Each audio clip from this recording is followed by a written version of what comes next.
Cerita ini fakta atau fiksi? Silakan putuskan sendiri.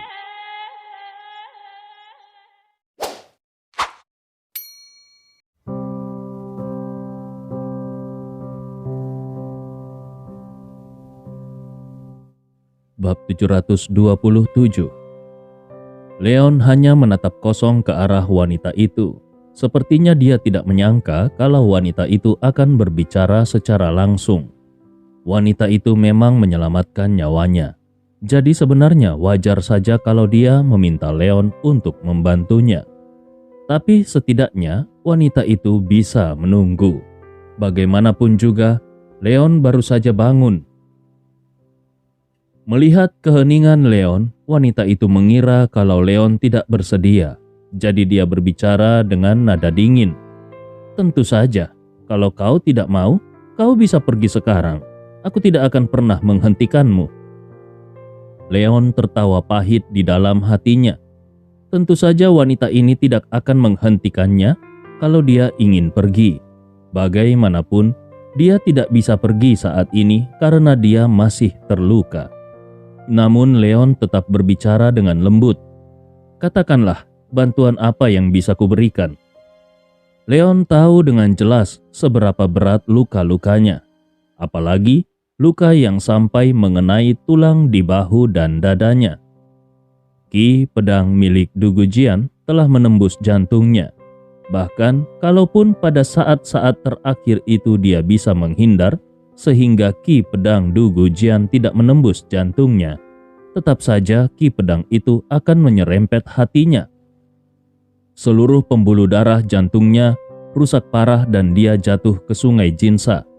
Kalau seandainya dia tidak diselamatkan oleh wanita ini, dia pasti sudah mati. Meskipun sekarang dadanya masih terasa sedikit sakit, tetapi semua luka lain di tubuhnya sudah sembuh. Hidupnya memang diselamatkan oleh wanita ini. Jadi tentu saja Leon akan membalas kebaikan wanita ini dengan cara membantunya. Wanita itu segera duduk tegak, kemudian dia menatap Leon dengan dingin dan berkata, "Aku ingin kau menjadi suamiku." Leon hampir menyemburkan seteguk darah tua ketika mendengar jawaban wanita itu. Apakah dia tidak salah dengar? Melihat tatapan Leon yang tercengang, wanita itu dengan dingin mendengus. "Kenapa? Kau tidak mau?" Hati Leon bergejolak. Tidak mau? Apakah wanita ini sudah gila? Seorang wanita dengan penampilan kelas 1 dan temperamen yang luar biasa menginginkan dia untuk menjadi suaminya. Hanya orang bodoh yang akan menolak tawaran seperti itu, bukan? Jadi seharusnya pertanyaannya bukan apakah Leon mau atau tidak, tapi apakah wanita ini serius atau sedang bermain-main. Wanita itu tidak memberi Leon kesempatan untuk berbicara dan kembali bertanya dengan dingin, "Jangan-jangan kau sudah menikah?" Menurut wanita itu, Leon masih sangat muda. Paling maksimal usia Leon baru 20-an. Jadi tidak mungkin Leon sudah menikah. Leon menggelengkan kepalanya. "Aku belum menikah." Warna pahit di sudut mulutnya menjadi semakin pekat. Ini bukan tentang apakah dia sudah menikah atau belum. Namun wanita itu dengan dingin berkata, "Karena kau belum menikah, maka tidak ada masalah." Wanita itu sama sekali tidak memberikan Leon kesempatan untuk menolak. Leon terus saja tersenyum pahit. Apakah hutang nyawa ini harus dibayarnya dengan pernikahan? Namun, bukankah seharusnya pria yang melamar wanita? Kenapa saat ini situasinya malah sebaliknya? Melihat tatapan pahit Leon, wanita itu berkata dengan marah, "Kau tidak perlu khawatir. Aku tidak akan mengganggumu seumur hidup. Kau hanya perlu membantuku melewati periode waktu ini, dan ketika nanti saatnya tiba, aku akan memberimu sejumlah uang. Pada saat itu, kau bisa pergi dan melakukan apapun yang kau inginkan." Wanita itu merasa diremehkan oleh Leon. Dengan penampilan dan statusnya, deretan para pria yang ingin menikahinya bisa sepanjang hulu sungai Jinsa hingga hilir sungai Jinsa. Namun Leon terlihat sangat enggan menerima tawarannya. Kalau bukan karena fakta bahwa dia tidak ingin menikah dengan pria bau itu, dia juga tidak akan mau repot-repot meminta bantuan seperti ini kepada Leon. Wanita itu mendengus dengan dingin karena merasa tidak senang. Leon benar-benar ingin mengatakan bahwa dia tidak keberatan kalau wanita itu ingin mengganggunya seumur hidup. Tetapi kata-kata itu tertahan di tenggorokannya dan sebagai gantinya dia pun berkata, "Bisakah kau memberitahuku apa yang terjadi?" Wanita itu tertegun. Tatapannya yang sedingin es menatap ke arah Leon dan kemudian seolah telah membuat semacam keputusan, wanita itu pun dengan samar-samar berbicara. "Aku tidak ingin menerima pernikahan yang diatur oleh keluargaku." Leon segera mengerti. Ternyata wanita ini hanya ingin menjadikannya sebagai tameng. Wanita itu memiliki kecantikan yang tak tertandingi, yang tidak kalah dengan Qin Lanyue dan Yurin. Jadi tidak ada ruginya bagi Leon untuk menikahi wanita seperti itu. Apalagi wanita itu juga sudah menyelamatkan hidupnya. Tapi Leon masih merasa sedikit penasaran kenapa wanita itu memilih dirinya. Dengan penampilan wanita itu, akan banyak orang yang bersedia melakukan kontrak pernikahan palsu dengannya. Jadi sebenarnya wanita itu tidak perlu meminta bantuannya. Leon adalah orang yang terus terang. Jadi dia tidak ragu untuk menanyakan keraguan di dalam hatinya.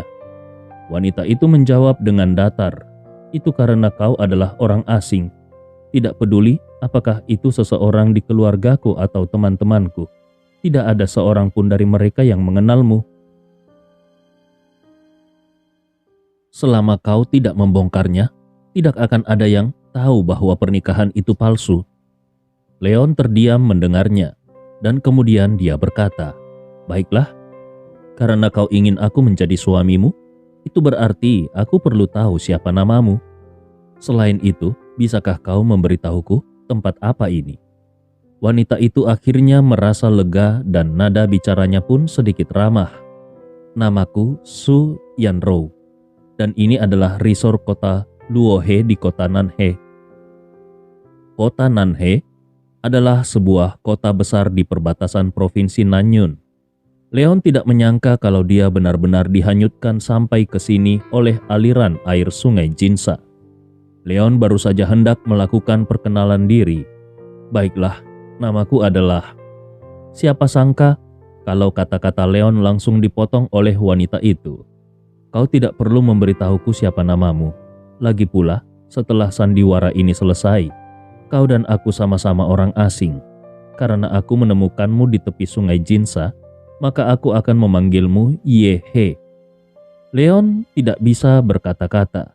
Meskipun Su Yanrou adalah penyelamatnya, namun Su Yanrou tidak bisa merampas hak atas namanya. Karena Yanrou tidak mau terlalu terlibat dengan dirinya sendiri, Leon juga tidak mau memaksa untuk memperkenalkan dirinya. Dia hanya mengangguk dengan lembut. "Baiklah, aku setuju." Yanrou kemudian berkata, "Karena sudah tidak ada masalah lagi, ayo kita pergi." Setelah mengatakan hal itu, dia pun berdiri dari sofa. Leon bertanya dengan sedikit linglung, "Kemana?" Yanrou menjawab dengan santai, "Pulang ke rumah." Leon hanya bisa mengikuti Yanrou keluar dari gedung kecil ini. Dia melihat ada BMW X6 merah yang diparkir di luar gedung. Sepertinya Yanrou berasal dari keluarga yang mapan. Tidak heran dia berkata kalau dia akan memberi Leon sejumlah uang setelah semuanya selesai. Apakah Leon terlihat seperti orang yang kekurangan uang? Padahal dengan kekayaan yang dimiliki Leon, jangankan di provinsi Nanyun yang miskin, bahkan kalaupun itu adalah seluruh negara bagian Su, tidak banyak orang yang bisa lebih kaya dari dirinya sendiri, bukan? Sambil menghela nafas dalam diam, dengan patuh Leon mengikuti Yanrou masuk ke dalam BMW. Yanrou tidak tertarik untuk berbicara dengan Leon terlalu banyak. Setelah menyalakan mesin mobil, dia mengemudikan mobilnya pergi dari kota ini. Sama sekali tidak ada percakapan di antara mereka di sepanjang perjalanan. Namun pada akhirnya Leon tidak bisa tidak bertanya, "Sudah berapa lama aku koma?" Yanrou menjawab singkat, 3 bulan. Leon hampir memuntahkan seteguk darah saking terkejutnya. Meskipun dia sudah menduga bahwa dia pasti menghabiskan waktu yang lama untuk bisa pulih dari lukanya, namun dia tidak menyangka kalau dia telah tidur begitu lama. Selama 3 bulan ini, kalau keluarganya tidak mendengar kabar darinya, bukankah mereka akan merasa sangat khawatir? Bab 728. Tiba-tiba Yanrou meralat ucapannya.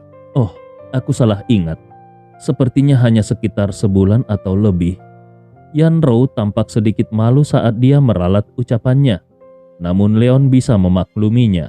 Bagaimanapun juga, koma selama lebih dari sebulan juga merupakan waktu yang lama. Ekspresi dingin Yanrou akhirnya menunjukkan sedikit kelonggaran saat dia berkata, "Tapi aku tidak menyangka kalau kau bisa pulih dengan cepat. Kau terluka parah, tapi kau bisa pulih hanya dalam waktu lebih dari sebulan.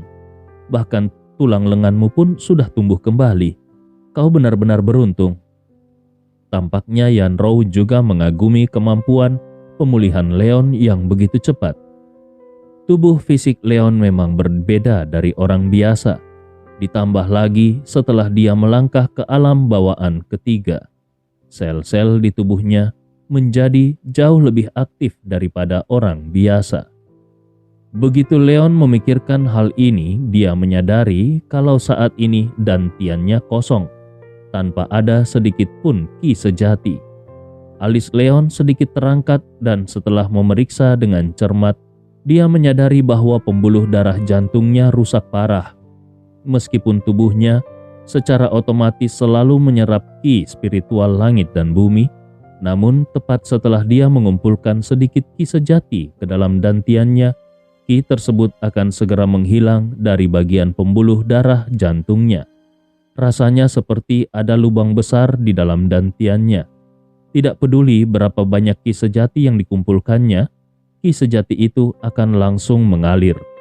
Tampaknya, kalau Leon ingin memulihkan kultivasinya, dia harus benar-benar menyembuhkan luka di jantungnya terlebih dahulu. Namun Leon tidak memikirkan masalah kultivasi untuk saat ini. Yang terpenting baginya sekarang adalah melaporkan keadaannya kepada keluarganya agar mereka tidak khawatir lagi. Jadi, dia pun bertanya kepada Yanrou, "Bisakah kau meminjamkan ponselmu?" Tadinya Leon berpikir kalau permintaannya itu hanyalah permintaan yang sangat kecil, jadi Yanrou tidak akan menolaknya. Siapa yang menduga kalau ternyata Yanrou dengan dingin menolak? Tidak bisa. Leon mengerutkan keningnya.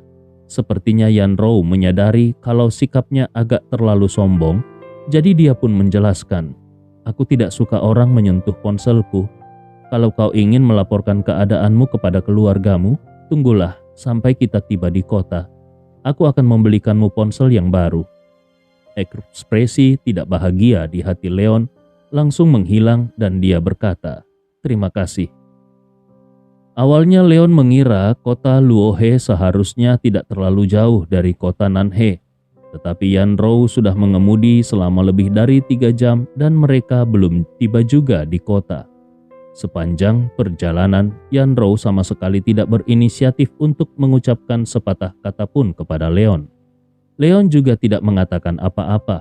Dia hanya duduk diam di kursi dengan mata tertutup dan mencoba untuk beristirahat. Meskipun sebagian besar luka-lukanya sudah pulih, tetapi bagaimanapun juga luka serius baru saja terjadi di tubuhnya. Ki sejati di tubuhnya tidak dapat menyatu. Jadi dia memutuskan untuk beristirahat. Setelah tiba di kota, Yanrou langsung pergi membeli ponsel dan nomor telepon baru untuk Leon. Setelah mengucapkan terima kasih, Leon berjalan ke samping dan menelpon Yurin. Dia menanyakan tentang situasi keluarga, dan begitu dia tahu kalau keluarganya baik-baik saja, dia merasa sangat lega. Setelah itu, secara singkat, Leon menceritakan tentang situasinya sendiri dan berpesan agar untuk sementara waktu, Yurin tidak mempublikasikan berita bahwa dia masih hidup. Setelah beberapa saat, Leon pun kembali ke mobil. Dia sudah tahu bahwa masalah formula ramuan gen adalah perbuatan keluarga Dugu dengan bantuan Asosiasi Dewa Perang. Untuk membungkamnya, keluarga Dugu bahkan mengerahkan 4 master alam bawaan kelima dan juga seorang master alam bawaan ke-9 yaitu Dugu Jian. Kalau keluarga Dugu tahu bahwa Leon masih hidup, siapa yang bisa menjamin kalau mereka tidak akan mengejar Leon? Saat ini Leon tidak memiliki sedikit pun ki sejati di tubuhnya dan dia juga tidak memiliki master seperti Shadow untuk melindunginya. Jadi untuk saat ini dia tidak bisa menghadapi master seperti Dugu Jian. Selain itu dia juga mengerti bahwa meskipun saat ini dia kembali dan memberitahu Ouyang Suo mengenai berita ini, sama sekali tidak akan ada efeknya bagi keluarga Dugu. Dengan status keluarga Dugu di Suzhou, tanpa bukti konkret, tidak mungkin mereka bisa menjatuhkan keluarga Dugu. Hanya ada 2 kemungkinan untuk menemukan bukti pengkhianatan keluarga Dugu. Yang pertama adalah membawa kembali peneliti yang melarikan diri. Tetapi, hal ini tampaknya tidak mungkin untuk dilakukan pada saat ini. Yang kedua adalah memulai dari rute yang mereka tinggalkan.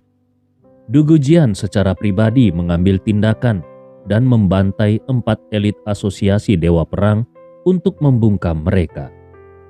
Tidak perlu banyak berpikir untuk menyadari bahwa peneliti itu pasti telah dikawal keluar dari negara melalui jalur Asosiasi Dewa Perang.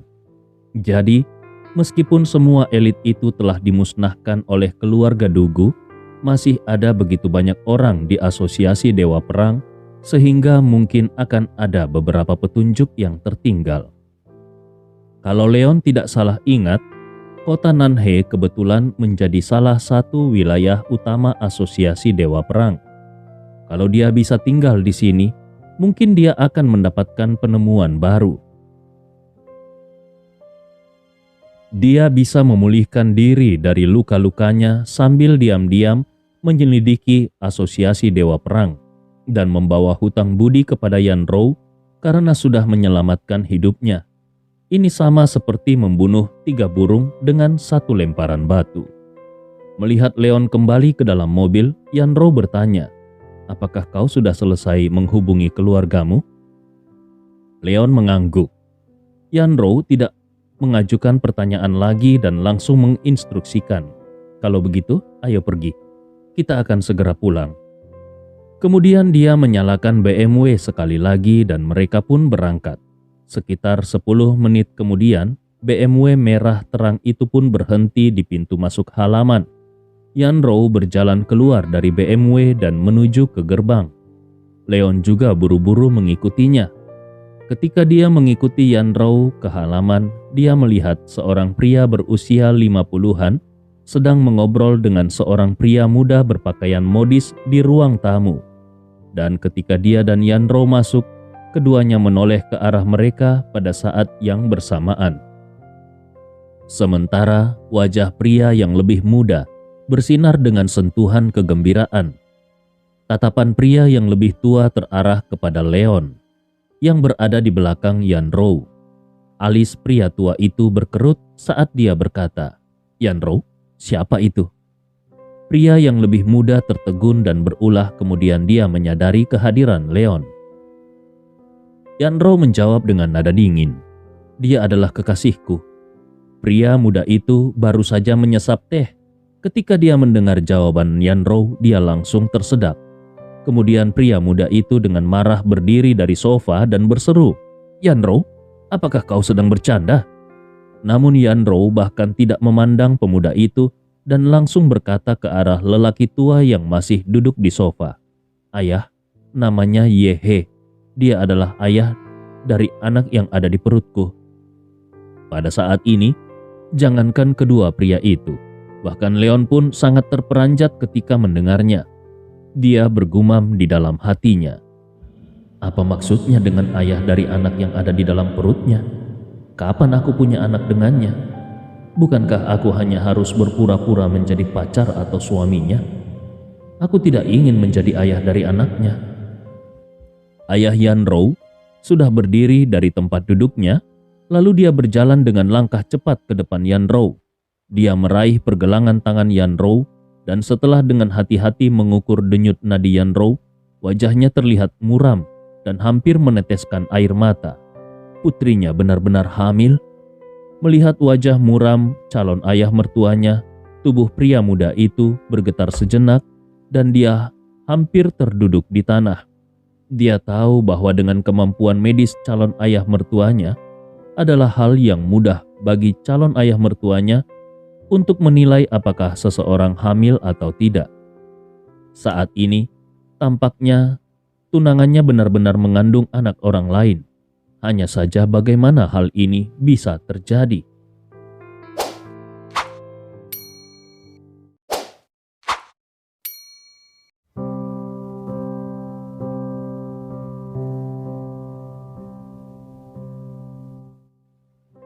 Bab 729.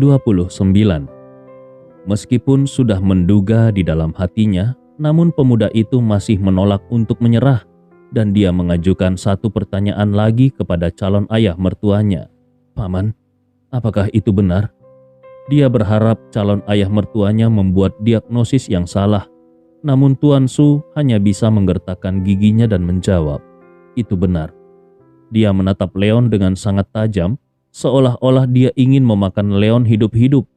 Pemuda itu juga menatap tajam ke arah Leon. Hanya saja tidak seperti Tuan Su yang masih bisa menahan amarahnya, pemuda itu langsung bergegas ke arah Leon dengan marah sambil berteriak, "Kurang ajar, aku akan membunuhmu." Leon mengangkat alisnya dan hendak bergerak untuk menghentikan pemuda itu.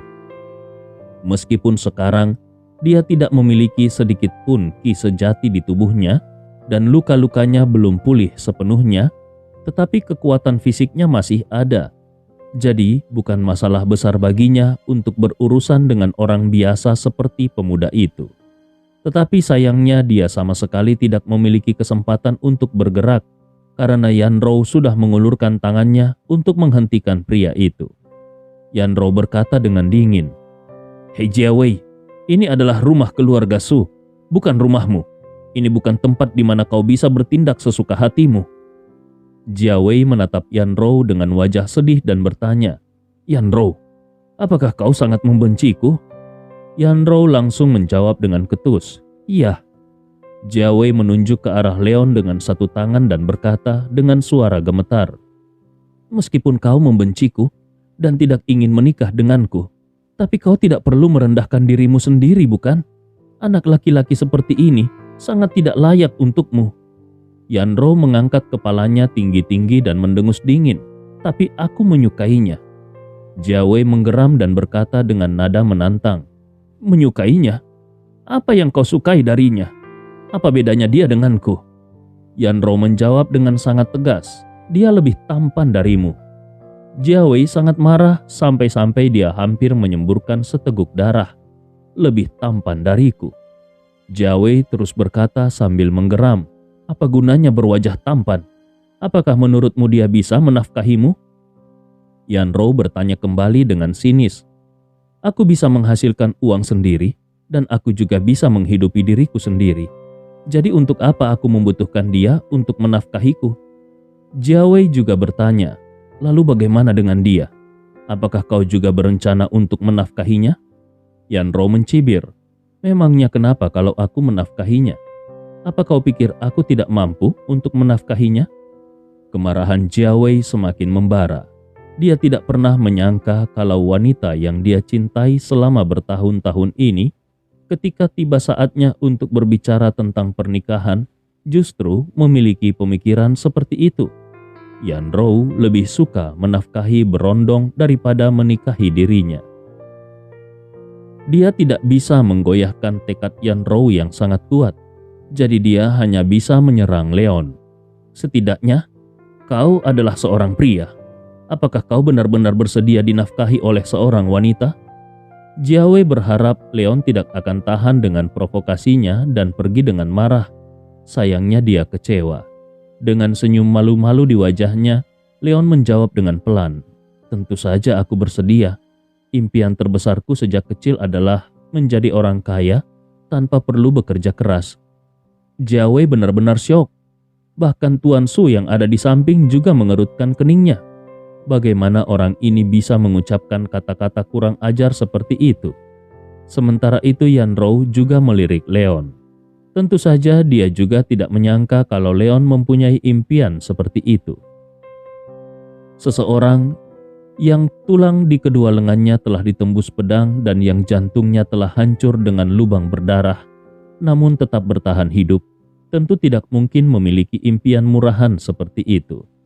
Dengan dingin Jia Wei berkata, "Baiklah Su Yan Rou, aku mengerti. Kau sengaja mencari seseorang untuk membuatku kesal dan ingin memaksaku untuk mundur dari kontrak pernikahan, bukan? Sayangnya aku tidak akan mundur. Meskipun kau mengandung anak orang lain, aku tetap akan menikah denganmu." Yan Rou dengan sinis menjawab, "Hei Jia Wei, kau mungkin salah paham. Aku tidak pernah memiliki kontrak pernikahan denganmu." Jia Wei melirik Tuan Su. "Kenapa tidak pernah? Itulah yang dijanjikan Paman Su kepadaku secara pribadi." Yan Rou bahkan tidak menatap ayahnya ketika dia dengan dingin mendengus. "Karena itu adalah janjinya, maka kau bisa menikah dengannya." Jia Wei hampir muntah darah dengannya. Tuan Su akhirnya tidak bisa lagi menahan amarah di dalam hatinya saat ini. Dan dia pun berteriak, "Cukup!" Yan Rou sama sekali tidak menunjukkan sikap takut.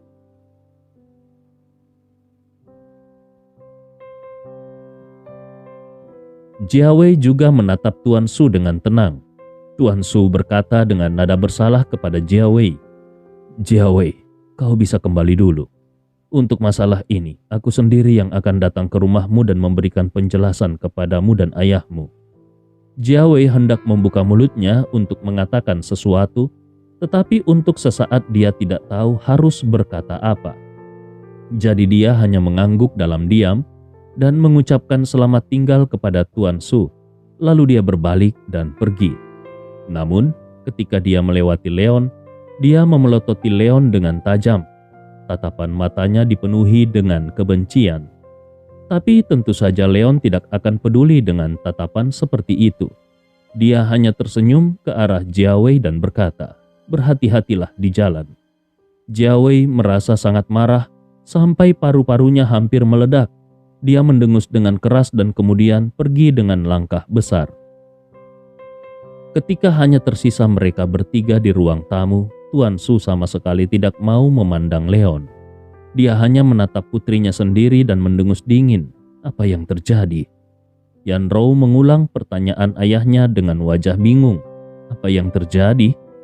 Tuan Su berkata dengan marah, "Apa yang terjadi denganmu dan dia?" Yan Rou menjawab dengan acuh tak acuh. "Apalagi yang bisa terjadi? Aku bertemu dengannya ketika sedang berlibur di Luohe. Aku menyukainya dan kami pun tidur bersama." Tuan Su merasa sangat marah mendengar jawaban putrinya itu.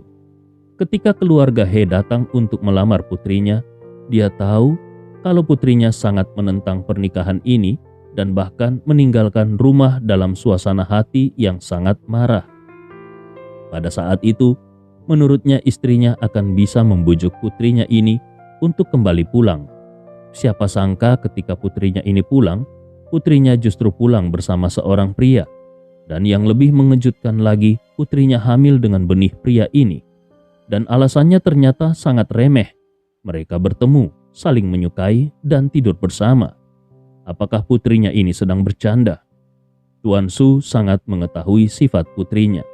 Jangankan berwajah tampan, bahkan meskipun pria yang dibawa putrinya ini memiliki kemampuan yang luar biasa dan benar-benar bisa menarik perhatian putrinya, tetap saja putrinya tidak akan secepat itu memutuskan untuk memiliki hubungan dengan pria ini.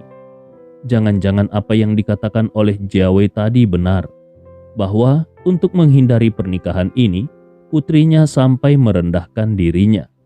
Begitu Tuan Su memikirkan kemungkinan ini, dia menghela nafas panjang. Kalau putrinya berani melakukan hal seperti itu, untuk apalagi dia memaksa putrinya untuk menikahi Jia Wei? Pada saat ini, Tuan Su menatap Yanrou dan berkata, "Paman He sangat baik padamu. Bagaimana kau bisa membiarkan aku menjelaskan hal seperti ini kepadanya?" Yanrou mendengus dingin. "Aku tahu kalau Paman He bersikap baik padaku, tapi aku tidak bisa mengorbankan kebahagiaanku sendiri untuk membalas budi, bukan? Adapun mengenai penjelasannya, aku yakin kalau Paman He bukan sampah seperti Jia Wei, jadi dia pasti akan mengerti." Tuan Su meraung dengan marah. "Kalau kau tidak mau mengorbankan kebahagiaanmu sendiri untuk membalas budi, lalu kenapa kau berjudi dengan kebahagiaanmu sendiri?" Tanpa diduga, Yanrou memeluk lengan Leon seperti seorang gadis yang sedang dimabuk cinta dan berkata, "Siapa bilang aku berjudi dengan kebahagiaanku? Aku memang sangat menyukainya." Leon merasa sedikit malu, tetapi dia masih tersenyum ke arah Tuan Su dan berkata, "Benar Paman, aku berjanji akan memberikan kebahagiaan kepada Yanrou."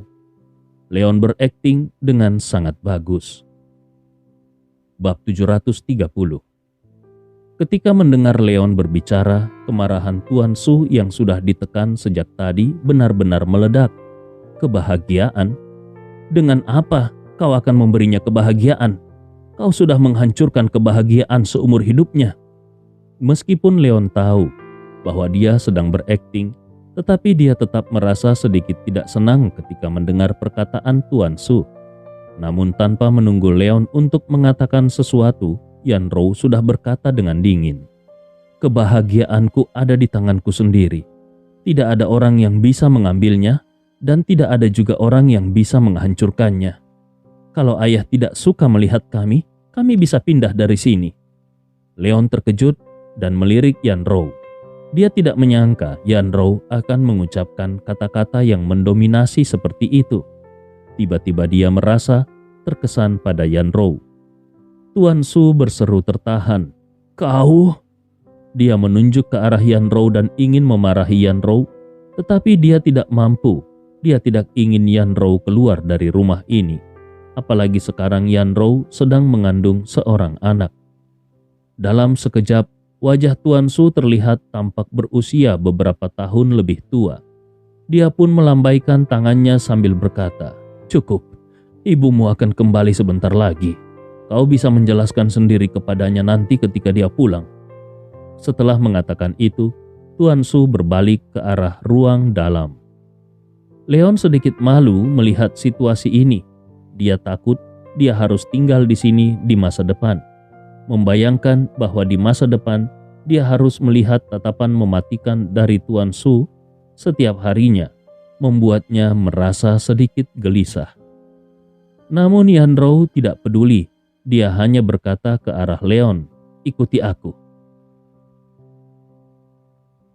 Dia membawa Leon ke dalam dan akhirnya sampai di sebuah ruangan yang memiliki halaman kecil di belakang.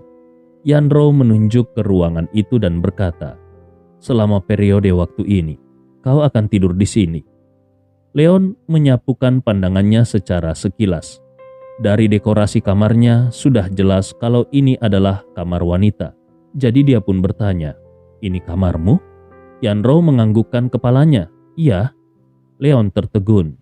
Kalau dia tidur di kamar ini, lalu di mana Yanrou akan tidur? Leon bertanya, "Bagaimana denganmu?" Yanrou menjawab dengan acuh tak acuh, "Tentu saja aku juga tidur di sini." Leon menatap Yanrou dengan heran. "Hah? Dia hanya orang yang diundang untuk berpura-pura menjadi pacar Yanrou. Apakah mereka benar-benar harus tidur di kamar yang sama agar sandiwara mereka bisa berhasil?" Melihat tatapan Leon ke arahnya, mata Yanrou memancarkan sinar jijik dan dia dengan dingin mendengus, "Jangan terlalu banyak berhayal.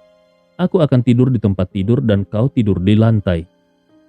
Leon menjawab dengan enggan, Tapi aku masih terluka." Dengan cepat Yanrou membalas, "Dan aku adalah wanita hamil." Leon kemudian teringat kalau tadi Yanrou mengatakan bahwa dia adalah ayah dari anaknya. Leon ingin menjangkau dan memeriksa denyut nadi Yanrou, tapi dia takut Yanrou akan salah paham dan berpikir bahwa dia ingin mengambil keuntungan dari Yanrou. Jadi dia hanya bisa membuka mulutnya dan bertanya, "Hei, kau benar-benar hamil?" Yanrou mencibir, Tentu saja, ayahku adalah seorang praktisi pengobatan Tiongkok kuno. Bagaimana mungkin aku bisa membodohinya kalau aku tidak benar-benar hamil? Leon terdiam beberapa saat dan bertanya dengan agak skeptis, "Siapa ayah dari bayimu?" Yanro menggertakkan gigi dan berkata, "Seorang bajingan." Leon kembali bertanya, "Apa yang sebenarnya terjadi?" Yanro menjawab dengan tidak sabar, "Untuk apa kau begitu banyak bertanya?" Leon menjelaskan, setidaknya aku adalah kekasihmu sekarang. Jadi tentu saja aku harus peduli padamu." Pada kenyataannya, Leon masih memiliki kegelisahan di dalam hatinya. Bagaimanapun juga, mimpi yang dialami Leon ketika dia sedang koma terlihat terlalu nyata. Di dalam mimpi itu dia sedang tidur dengan seorang peri. Ketika dia terbangun, orang pertama yang dilihatnya adalah Yanro. Yanro dengan dingin menatap Leon, seolah-olah dia ingin melihat dengan jelas apa yang sedang dipikirkan Leon di dalam hatinya. Akhirnya dia menghela nafas dan bergumam, "Aku tidak ingin menikahi He Jiawei, bukan hanya karena aku membencinya, tetapi karena aku sudah memiliki seseorang yang aku sukai. Hanya saja sayangnya, aku jatuh cinta secara membabi buta. Aku jatuh cinta dengan seorang pria biasa, namun setelah tidur denganku, orang itu melarikan diri dengan wanita lain. Apakah menurutmu orang semacam itu bukan sampah?"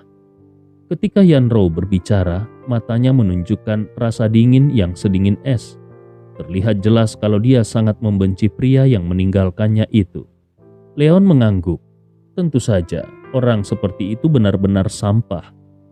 Leon merasa sedikit bersimpati. Bagaimana mungkin wanita secantik Yanro bisa mengandung anak dari sampah seperti itu? Kemudian Leon bertanya lagi, "Kalau kau sangat membencinya, kenapa kau tidak menggugurkan saja anak itu?" Yanro menjawab, "Keluargaku percaya pada ajaran Buddha, jadi aku tidak akan melakukan hal seperti itu. Lagi pula anak ini milikku, kenapa aku harus membunuhnya?" Leon bertanya lagi, "Jadi kau benar-benar berencana untuk melahirkannya?" Yanro menjawab dengan yakin, "Tentu saja."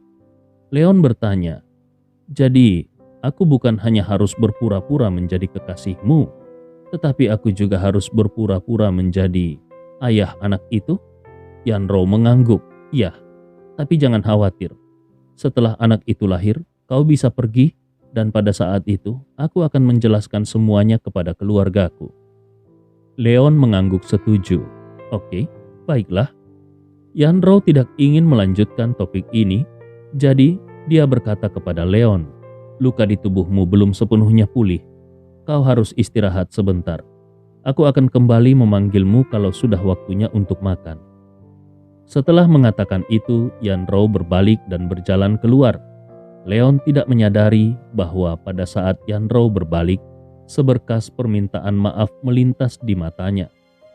Tidak diketahui apakah permintaan maaf itu karena dia merasa berhutang budi pada Leon karena sudah menyuruh Leon menyamar sebagai ayah anaknya, atau karena hal lain.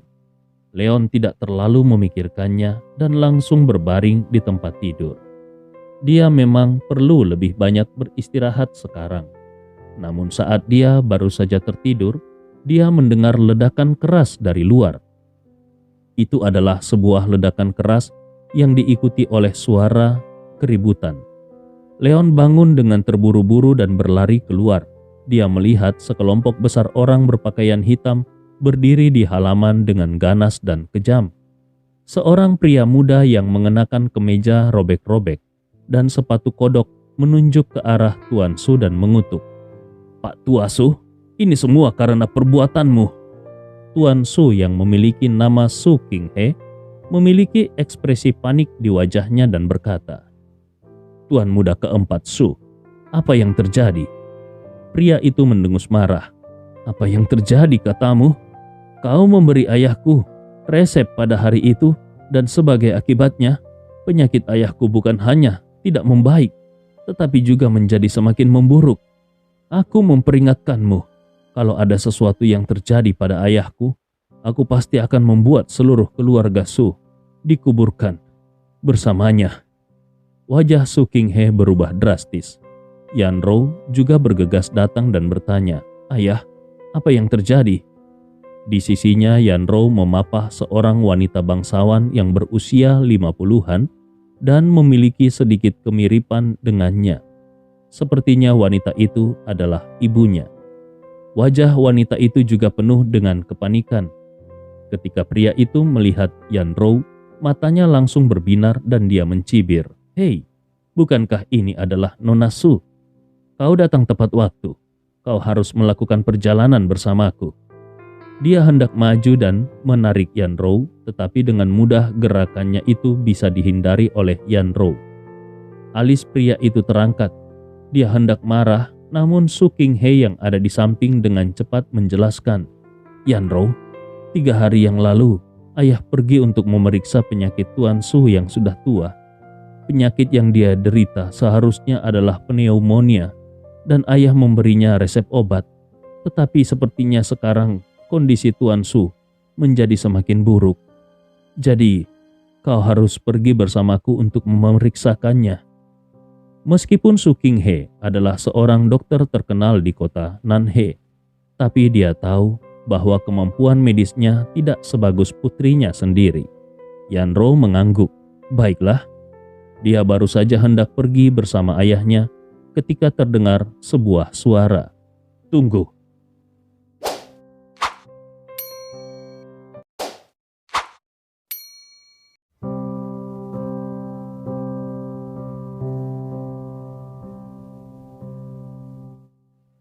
Bab 731.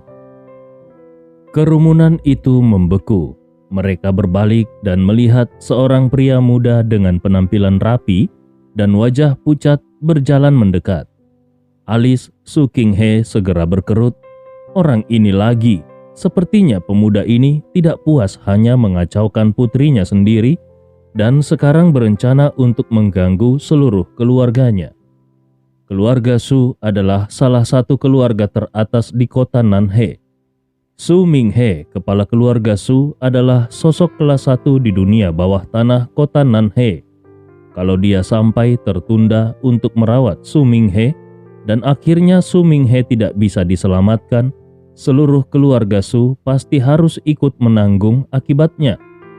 Nyonya Yanrou memandang Leon dengan wajah curiga. "Siapa kau?" Dia merasa heran, bagaimana bisa pria yang tidak dikenalnya ini keluar dari rumahnya. Leon berjalan mendekat dan berkata dengan sedikit senyum, "Halo Bibi, aku adalah pacar Yanrou, namaku Yehe."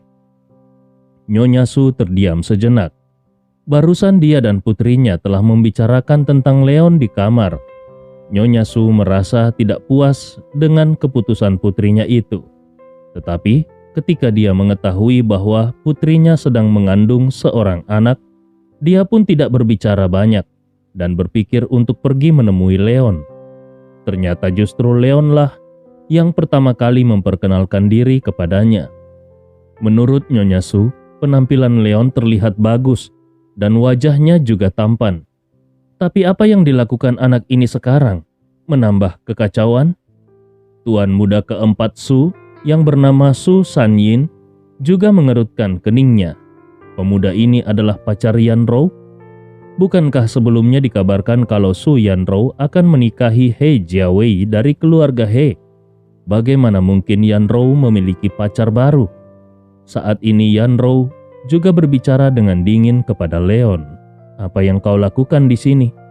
Leon tersenyum dan berkata, "Aku merasa tidak tenang kalau kau pergi sendirian. Aku juga akan pergi bersamamu." Su Sanyin terkejut. Di dalam hatinya dia berseru, "Pemuda ini benar-benar pandai menunjukkan kesungguhannya. Hanya saja kalau Yanrou benar-benar tidak menyembuhkan ayahku, apa gunanya pemuda ini juga ikut?" Menurutnya bahkan seekor naga pun harus melingkar jika ingin masuk ke kediaman keluarga Su, apalagi hanya pemuda biasa seperti Leon. Yanrou yang tidak ingin membuang waktu langsung mengangguk setuju. "Baiklah." Su Qinghe yang ada di samping tidak bisa berkata-kata. Mereka akan pergi untuk mengobati orang. Apa gunanya pemuda ini ikut? Pada saat ini, selain Nyonya Su yang tetap tinggal di rumah keluarga Su, sekelompok orang lainnya pergi mengikuti Su Sanyin menuju rumah keluarga Su. Kediaman keluarga Su terletak di pinggiran barat daya kota Nanhe di tepi sungai Meibiao Gonghe. Di seberangnya adalah perbatasan negara India yang terletak di antara negara-negara aliansi selatan. Halaman kecil tempat tinggal Su Minghe bahkan berada di dekat sungai. Ketika Leon dan yang lainnya tiba, halaman kecil itu sudah dipenuhi oleh orang-orang dengan ekspresi serius dan mata sedih. Tepat setelah melihat kedatangan Su Qinghe, seorang pria berusia 30-an tampak menjadi gila dan menerjang Su Qinghe sambil meraung. "Su Qinghe, dasar anjing tua, aku akan membunuhmu." Karena ketakutan, Su Qinghe buru-buru bersembunyi di belakang Su Sanyin. Su Sanyin buru-buru menghentikan pria itu sambil berkata, "Kakak ketiga, tabib Su ada di sini untuk mengobati penyakit ayah." Kakak ketiga Su Sanyin mendengus marah. "Tabib katamu? Ayah hanya mengalami batuk ringan. Tapi setelah meminum obat yang diresepkan olehnya, ayah menjadi tidak sadarkan diri sampai sekarang. Jadi apa gunanya dia datang sekarang?" Ekspresi wajah Su Sanyin sedikit berubah. Wajah Su Qinghe juga menjadi pucat. Sebenarnya dengan kondisi fisik Su Minghe, bahkan kalaupun ada yang tidak beres karena pengobatan, dampaknya tidak akan seburuk ini hingga Su Minghe sampai tidak sadarkan diri. Kalau Su Minghe benar-benar mengalami kecelakaan karena dia, seluruh keluarga Su benar-benar harus ikut menanggung akibatnya. Pada saat ini, Yan Rou melangkah maju dan berkata dengan dingin, "Tuan muda ketiga, kalau Tuan Su benar-benar memiliki kekurangan karena ayahku, maka keluarga Su kami bersedia menanggung semua konsekuensinya. Hanya saja saat ini kami harus melihat kondisi Tuan Su terlebih dahulu."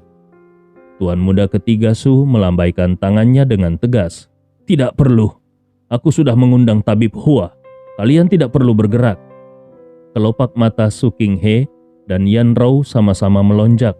Tabib Hua itu adalah keturunan dari Sun Yuntian, penguasa lembah raja pengobatan Nanyun.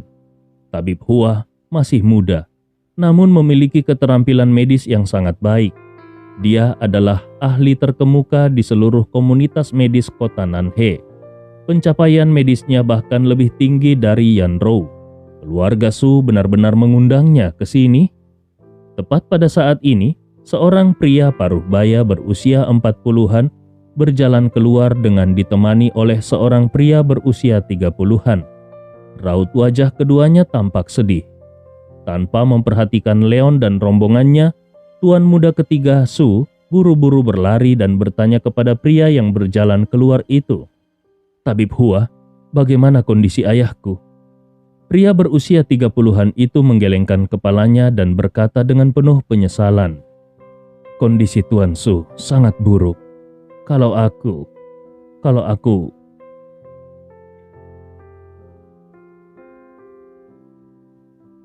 Oke, sepertinya ada yang salah dari penulisannya. Kita ulang teman-teman. Pria berusia 30-an itu menggelengkan kepalanya dan berkata dengan penuh penyesalan, "Kondisi Tuan Su sangat buruk. Kalau saja dia menemuiku beberapa hari sebelumnya, aku pasti masih bisa menyelamatkannya. Aku tidak tahu dukun mana yang memberi Tuan Su resep untuk membersihkan api dan menghilangkan peradangan. Obat itu memperburuk kondisi Tuan Su secara langsung, sehingga tidak ada yang bisa aku lakukan untuk menolongnya." Mata tuan muda ketiga Su langsung memerah. "Dukun? Bukankah dukun yang dimaksud itu adalah Su Qinghe? Dia adalah orang yang memberikan obat untuk ayahnya, dan hanya setelah meminum obatnya lah kondisi ayahnya menjadi memburuk." Tuan muda ketiga Su menoleh dan menatap dingin ke arah Su Qinghe sambil mendesis, "Su tua, apalagi yang ingin kau katakan, hah?"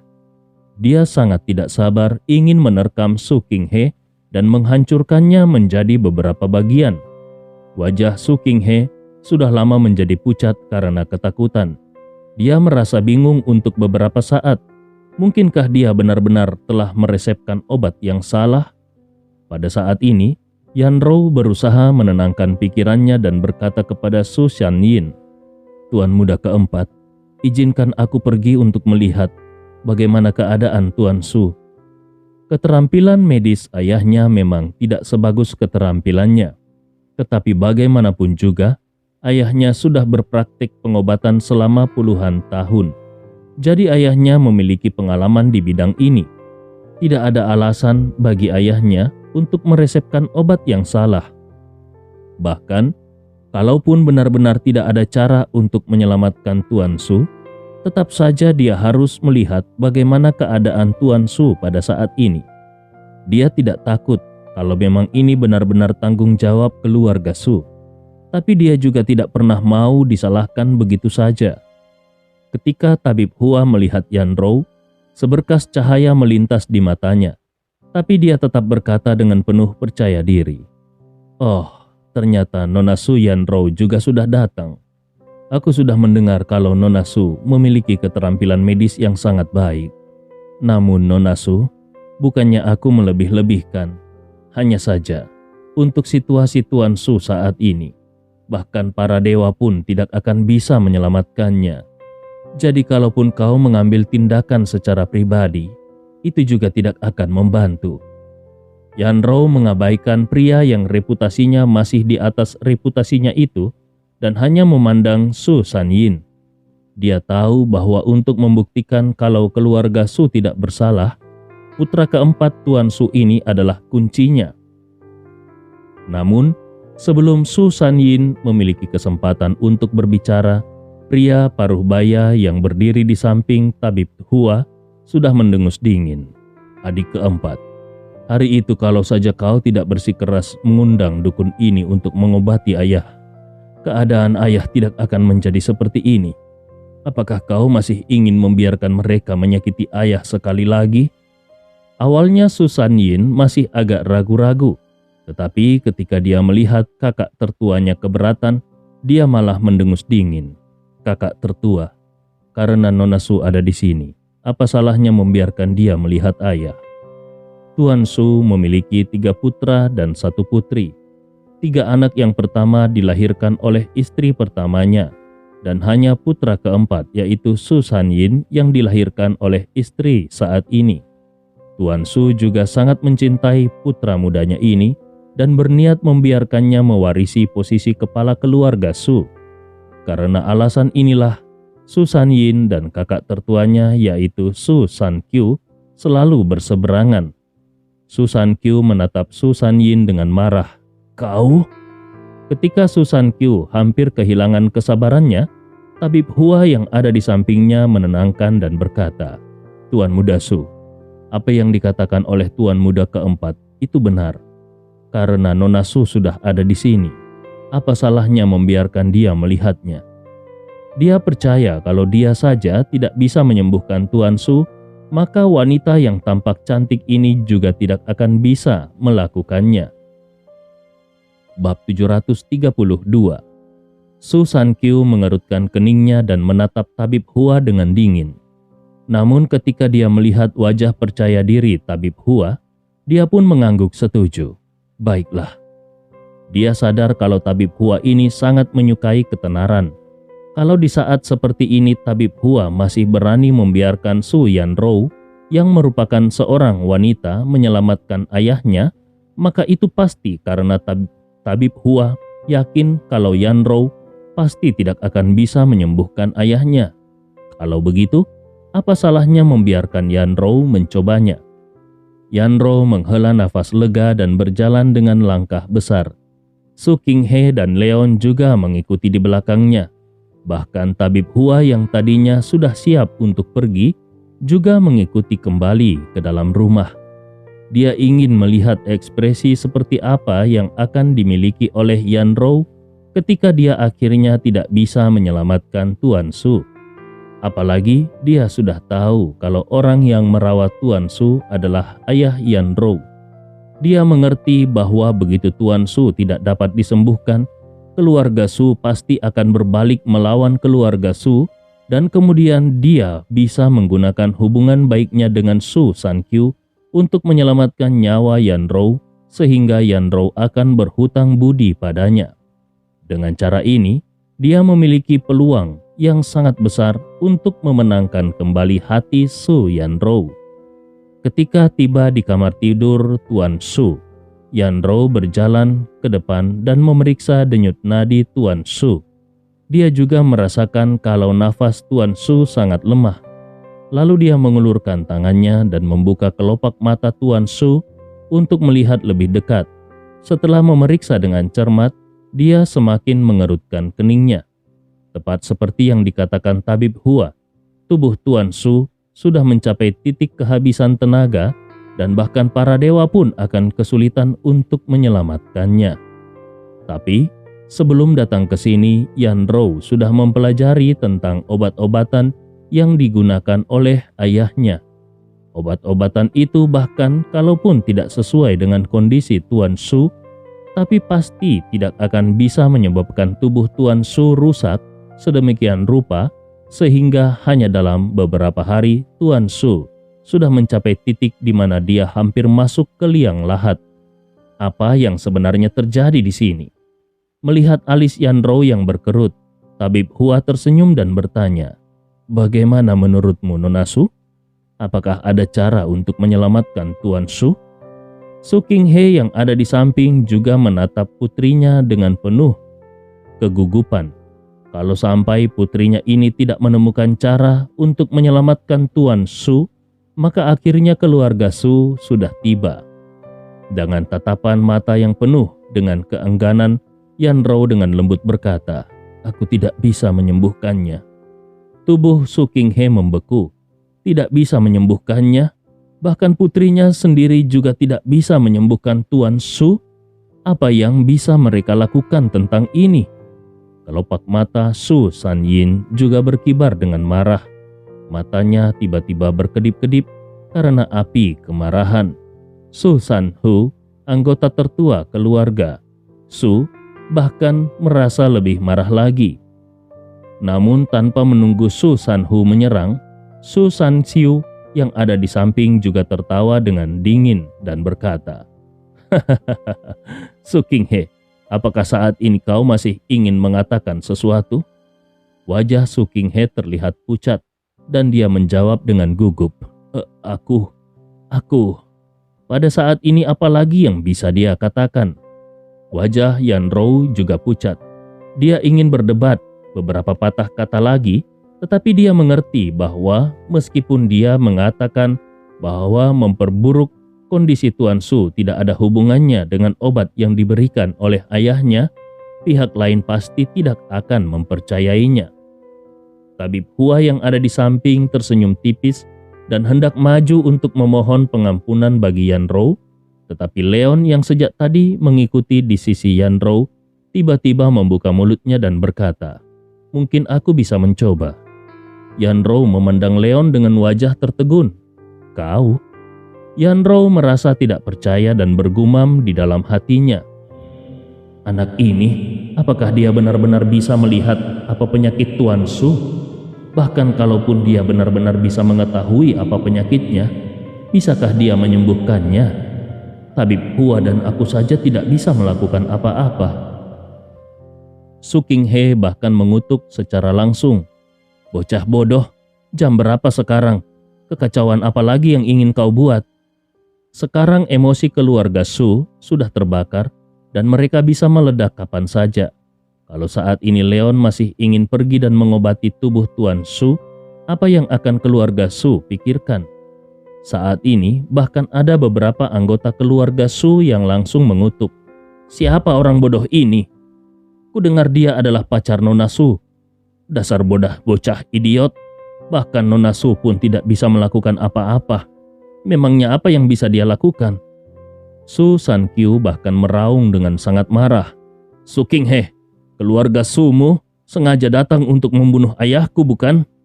Kemudian dia langsung memerintahkan ke arah bawahannya, "Semuanya, cepat seret anjing tua dan bocah idiot ini keluar. Jangan lupa patahkan kaki mereka." Dia sudah lama ingin memberi pelajaran kepada pelaku yang telah mencelakai ayahnya ini. Namun Leon justru berbalik dan mencibir, Apa yang membuat kalian begitu bersemangat untuk mengamuk? Apakah kalian khawatir kalau aku akan melihat kebenaran tentang kondisi Tuan Su yang memburuk? Kerumunan orang itu sedikit tercengang. Kebenaran? Bukankah kebenarannya adalah Tuan Su meminum obat yang diresepkan oleh Su King He? Apakah ada kebenaran lain? Kelopak mata Su Sankyu bagaimanapun berkibar dengan marah dan ada cahaya yang ganas melintas di matanya. Su Sankyu mendengus marah. Hei bocah idiot, kondisi ayahku menjadi lebih parah karena resep dari orang tua bodoh ini. Apakah kau masih ingin menyangkalnya? Leon hanya mencibir. Aku tahu resep seperti apa yang diresepkan calon ayah mertuaku. Meskipun agak berat, tetapi itu tidak terlalu berat sehingga bisa memperburuk kondisi Tuan Su hingga sedemikian rupa. Kondisi Tuan Su saat ini terjadi karena keracunan. Selain Su Sankyu, semua orang tercengang. Keracunan? Dengan keterampilan medis tabib Hua dan Yan Rou sekalipun, mereka tidak bisa melihat kalau Tuan Su diracuni. Sementara bocah idiot yang tidak bisa apa-apa ini langsung tahu kalau Tuan Su diracuni hanya dengan melihatnya. Tabib Hua adalah orang pertama yang mendengus dingin. Nak, jangan bicara omong kosong. Su King He juga mendengus tidak puas. Bocah ingusan, berhenti bermain-main di sini. Bahkan Yan Rou pun memelototi dengan tajam ke arah Leon sambil berkata, jangan bicara omong kosong kalau kau tidak mengerti. Leon juga tidak mau repot-repot mengatakan apa-apa lagi kepada kerumunan orang itu. Dia langsung merebut kotak jarum perak dari tangan Su King He dan berkata, berikan kotak jarum perak ini kepadaku, biar aku tidak bisa. Kalau aku tidak bisa menyelamatkan orang tua ini, kalian bisa memenggal kepalaku. Kemudian dia pun duduk di depan Tuan Su dan dengan santai mengeluarkan jarum perak, lalu hendak menusukkannya ke arah jantung Tuan Su. Su Sankyu yang sangat marah bahkan secara pribadi menerjang ke arah Leon sambil berteriak, hentikan! Namun dia langsung dihalangi oleh saudara keempatnya sendiri, yaitu Su Sanyin. Su Sanyin juga merasakan ada yang tidak beres. Jadi dia berkata dengan dingin kepada kakaknya, kakak, kau tidak takut dia membangunkan ayah, bukan? Su Sankyu berseru marah, omong kosong, kalau dia bisa menyelamatkan ayah, aku bahkan bersedia bersujud untuk berterima kasih padanya. Tapi kau juga sudah mendengarnya. Bahkan Su Yan Rou dan Su King He pun mengatakan kalau dia bermain-main. Apakah kau masih ingin membiarkan dia bermain-main? Su Sanyin mengerutkan keningnya. Su Sankyu mendengus dingin dan kembali berbicara. Ayah bisa saja bertahan hidup beberapa hari lagi. Tapi bagaimana kalau kondisinya memburuk karena ulah bocah idiot itu? Jangan-jangan semua ini sudah direncanakan dengan hati-hati olehmu. Su Sanyin menjawab dengan dingin. Kakak, bukankah kau juga tahu kalau ayah benar-benar sudah mewariskan posisi kepala keluarga kepadaku? Jadi apa gunanya aku merencanakan hal yang buruk kepada ayah? Su Sankyu tertawa dingin. Hahaha, siapa yang tahu apa yang kau pikirkan di dalam hatimu? Ayah memang selalu ingin memberikan posisi kepala keluarga kepadamu. Tapi bagaimana kalau kau ingin naik tahta lebih awal? Su Sanyin sangat marah. Kakak, kau? Namun tepat sebelum dia mengutuk, dia mendengar seruan terkejut tabib Hua. Jarum ilahi Taiyi? Astaga, itu adalah jarum ilahi Taiyi yang legendaris. Su Sankyu dan Su Sanyin secara bersamaan melihat ke arah tabib Hua.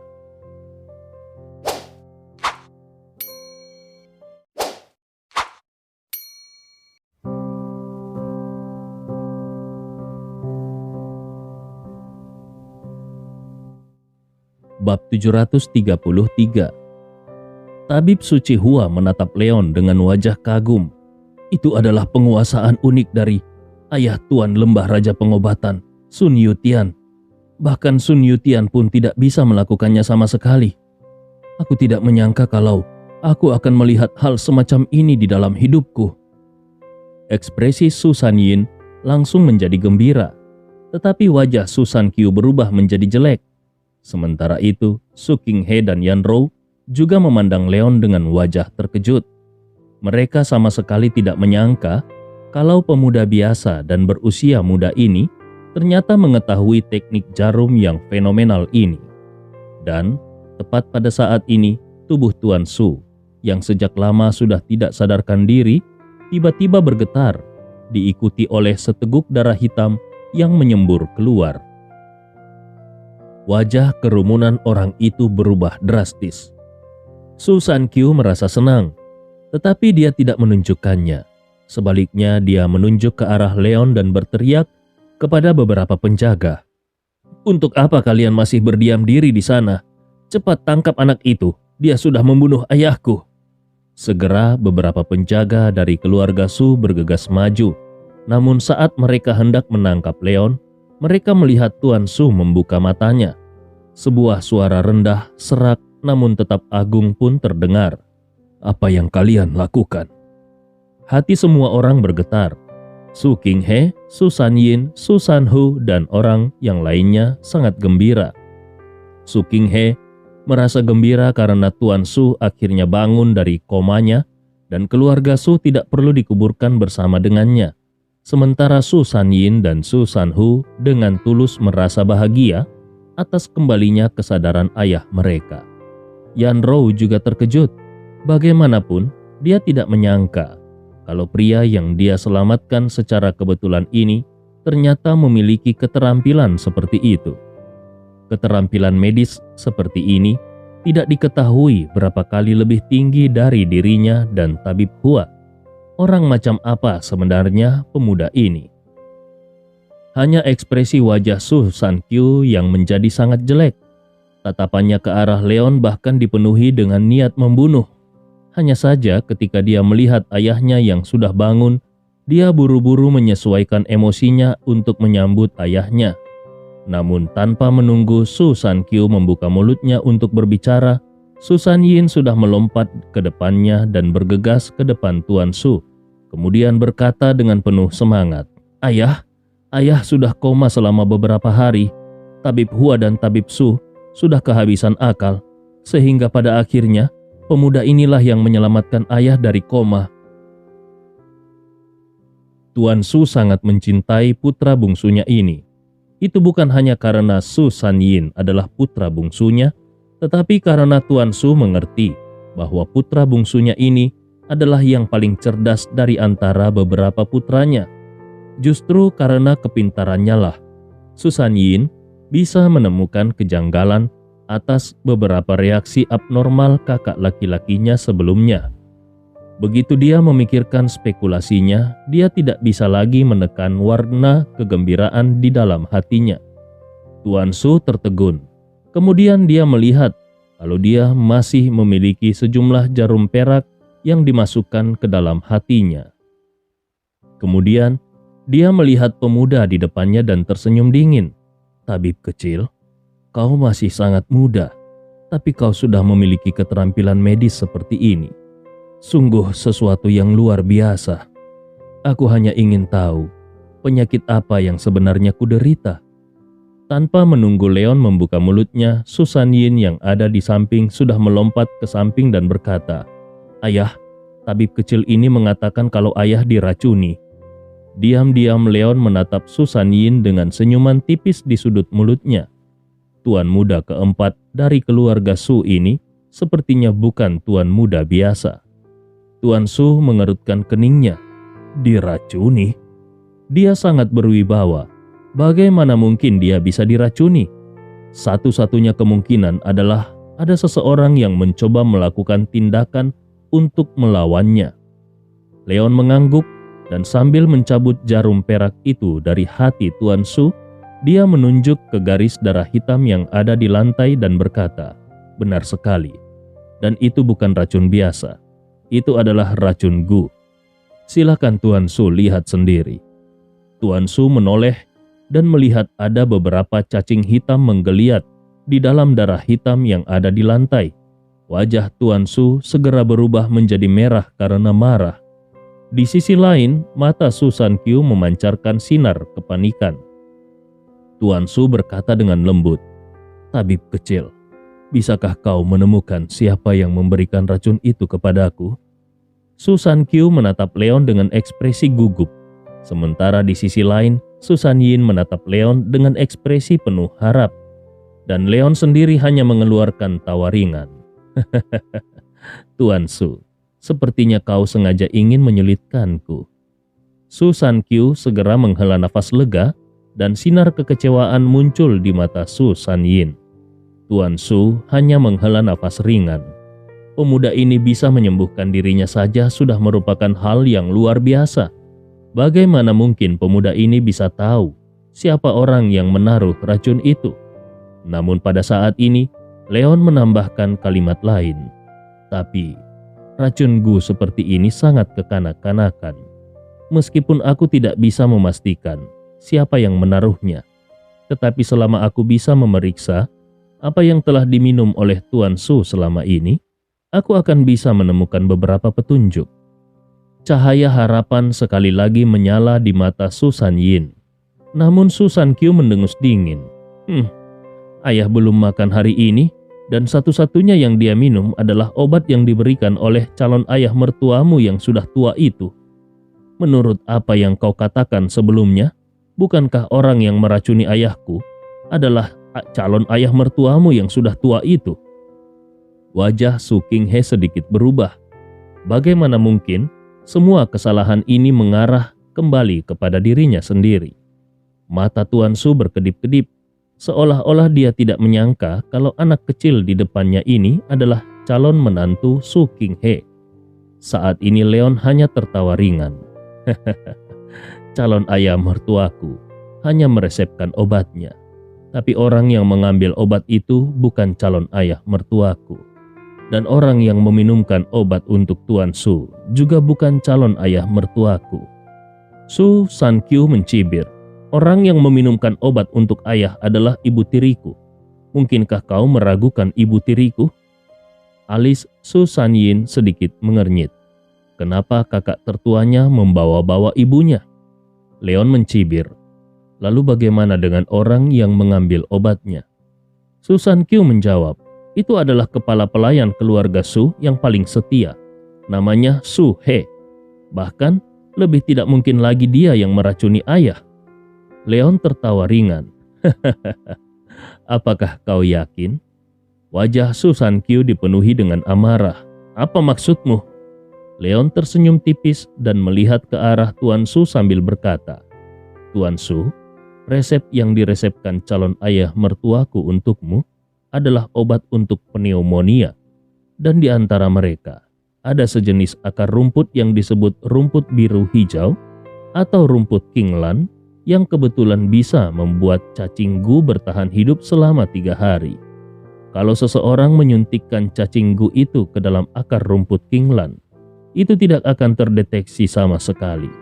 Jadi, kalau Tuan ingin mengetahui pelaku sebenarnya yang meracunimu, Tuan hanya perlu mengecek ampas obatnya. Setelah mengatakan itu, Leon memandang Su San Qiu sambil tersenyum. Tuan muda tertua, kau tidak akan mengatakan kalau ampas obatnya sudah dibuang, bukan? Su San Qiu menjawab dengan sedikit panik. Bagaimana aku bisa tahu tentang hal itu? Leon memasang senyum di wajahnya saat dia berbalik ke arah Su Qinghe dan berkata, Ayah mertua, ketika kau pertama kali menulis resep, kau pasti menginstruksikan kepada mereka bahwa obat Cina itu perlu direbus 7 kali, bukan? Su Qinghe jelas merasa tidak nyaman mendengar panggilan ayah mertua itu.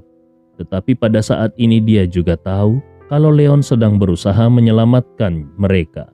Jadi dia buru-buru membuka mulutnya dan berkata, iya, obat itu harus direbus sekali sehari dan setiap hari direbus selama setengah jam. Kali ketiga dan keempat adalah saat di mana efeknya paling baik. Leon berkata kembali, jadi kalau pengurus rumah tangga itu tidak memiliki niat jahat di dalam hatinya, seharusnya dia tidak akan membuang ampas obatnya, kan? Leon mengangkat kepalanya dan menatap Su San Qiu dengan tatapan berbinar. Wajah Su San Qiu langsung menjadi pucat. Mendengar hal itu, Tuan Su mendengus marah. Cepat pergi dan panggil Su He untuk datang ke sini sambil membawa ampas obatnya. Bab 734. Tidak lama kemudian Su He, pengurus rumah tangga keluarga Su pun buru-buru bergegas mendekat dengan sekantung ramuan herbal Cina yang sudah direbus di tangannya. Ketika dia mengetahui bahwa ada masalah dengan obat yang telah dia rebus, wajah Su He langsung menjadi sangat jelek dan tepat saat dia memasuki pintu kamar, dia langsung berlutut sambil berkata, "Tuan Su."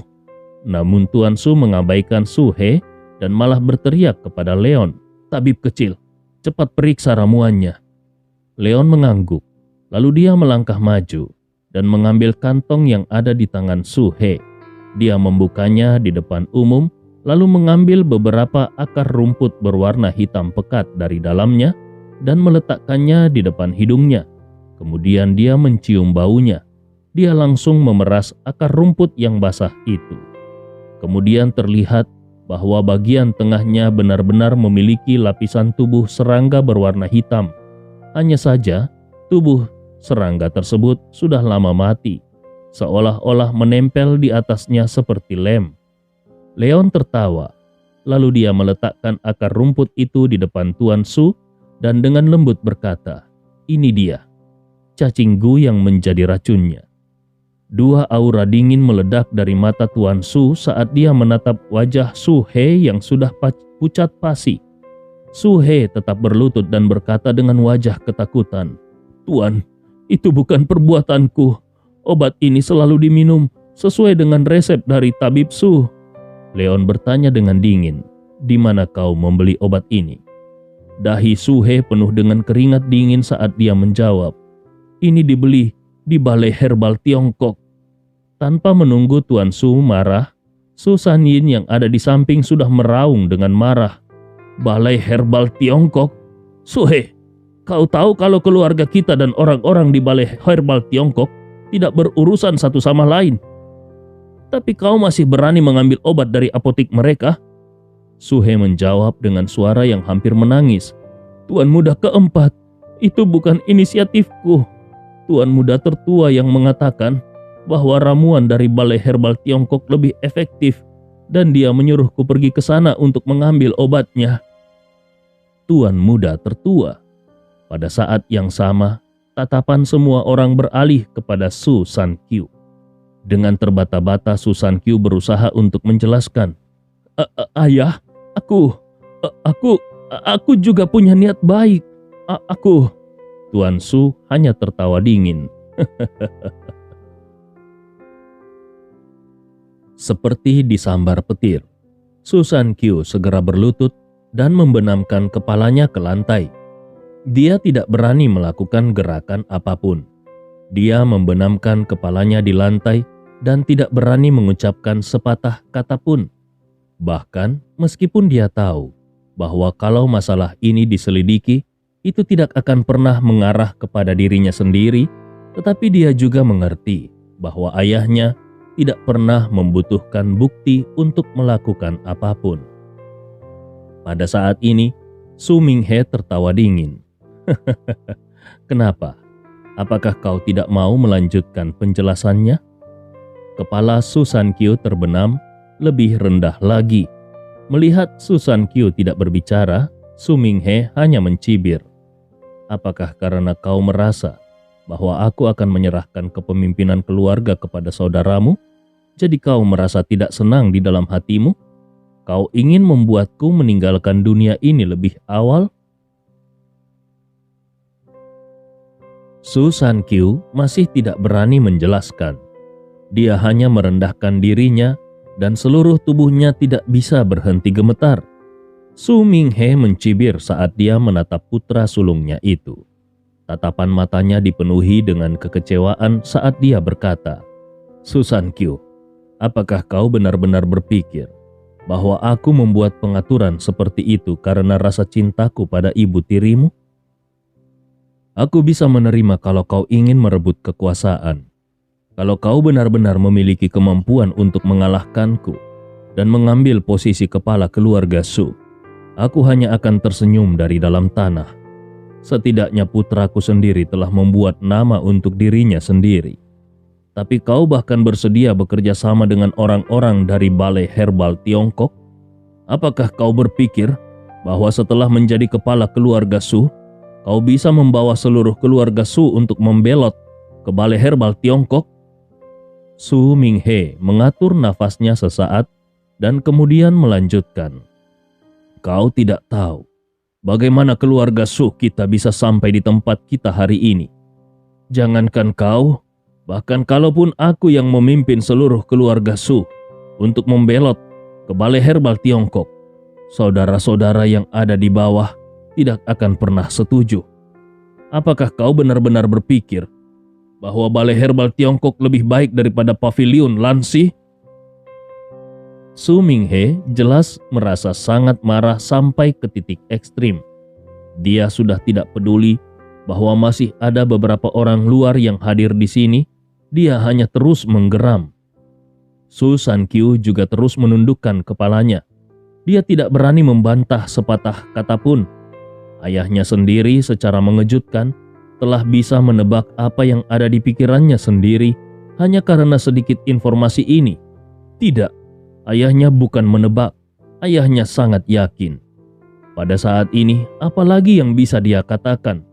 Hal yang paling dia sesali adalah bahwa dia seharusnya bekerja sama dengan balai herbal Tiongkok dengan cara yang berbeda.